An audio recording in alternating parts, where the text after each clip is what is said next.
Good evening, I'm Rob Vaughn. And I'm Wendy Davis. First at 10, Pennsylvania politics has been thrown into turmoil by a state Supreme Court decision. And bewildered politicians have a Lehigh Valley piano teacher to thank for it. She is at least a big part of the story, thanks to a project she undertook on her own to draw a better, smarter map of the state's legislative districts. 29-year-old Amanda Holt did what a state redistricting committee was not able to do. WFMZ's Will Lewis is joining us live now in the studio with her story. Will. Yeah, Wendy and Rob, Amanda Holt says she spent hundreds of hours creating and fine-tuning the legislative districts. Her goal is to show that people deserve to be represented as written in the Constitution.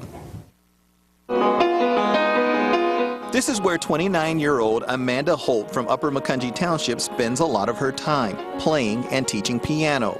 In 2010, this teacher and graphic artist wanted to find out why her neighbors were voting in a different district. I couldn't figure out why they were going there and I was going here, and when we were trying to figure out who to vote for, why aren't we being represented by the same person even though we live practically next door to each other? That's when Amanda started looking at the state voting district maps. She says she discovered political subdivisions and some areas split for no apparent reason. Something she testified about to the Legislative Redistricting Commission twice at public hearings. Monroe had been divided between 6 senators, even though their population wasn't even sufficient to have one. Holt eventually became one of the parties to appeal the new 2011 redistricting lines. She worked for hours on drawing Senate and House districts, maps that helped lead to a 4-3 decision from Commonwealth Supreme Court justices as the reason for the commission to go back and redraw the lines. It's very gratifying to know that the Supreme Court did agree with the evidence we presented, and that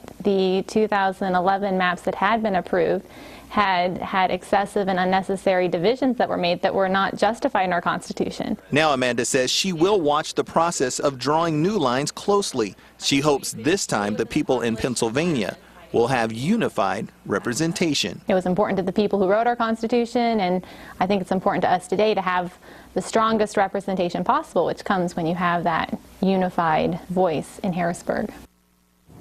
Now, until the new lines can be redrawn and approved, the state will use the 2001 district lines. Wendy and Rob. All right, thank you.